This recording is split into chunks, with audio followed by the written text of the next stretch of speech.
Bonjour à tous, je m'appelle Guillaume et j'ai effectué mon stage dans les établissements publics d'aménagement EPA-Marne et EPA-France, donc à Marne-la-Vallée.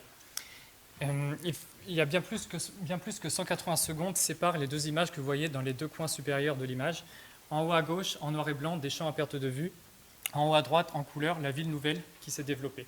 Il faut plutôt compter en années, et pour le coup, une cinquantaine d'années entre ces deux images.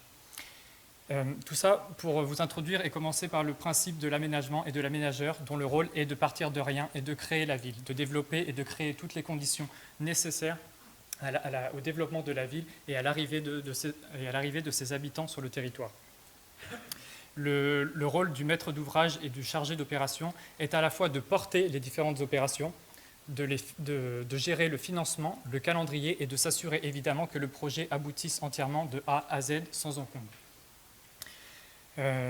Les différentes missions également, je parlais de financement, le financement a un rôle absolument considérable parmi les différentes missions du chargé d'opération, puisqu'en tant que financeur, la maîtrise d'ouvrage est un poids essentiel dans le panoplie des acteurs de l'aménagement.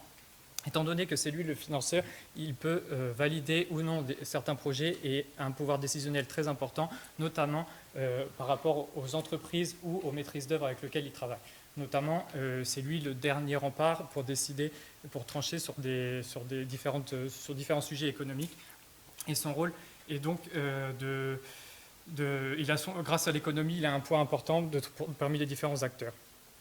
La spécificité de la maîtrise d'ouvrage, comme ça, à l'échelle notamment d'une ville nouvelle, c'est l'échelle assez large d'intervention du périmètre du chargé d'opération, à savoir qu'à la différence d'une entreprise de travaux, notamment qui intervient sur un périmètre précis dans la prise de son chantier, le maître d'ouvrage chargé d'opération doit lui avoir une analyse et une vision plutôt globale sur l'ensemble du territoire ou du quartier, afin, in fine, de mener un projet cohérent. On parle beaucoup d'interface entre les différents projets, entre les différents chantiers. C'est un rôle essentiel de communication et d'organisation. Le maître d'ouvrage a en fait une sorte de chef d'orchestre entre les différentes opérations et les différentes entreprises afin que chacun puisse travailler ensemble, main dans la main, et pour aboutir à un tout cohérent à la fin pour la population. Que ce soit des maîtres d'œuvre, d'autres maîtres d'ouvrage, des collectivités, des concessionnaires et bien d'autres encore, vous êtes amenés au quotidien à consulter et à travailler, à dialoguer avec ces nombreux acteurs sur toutes les opérations sur lesquelles vous pouvez être amenés à travailler et évoluer. Que ce soit de la réalisation de bassins d'eau pluviale, de voiries, de ZAC tout entières et même d'infrastructures de transport, pour ne citer que cela, la richesse des projets et des infrastructures sur lesquelles vous pouvez travailler est également particulièrement intéressante.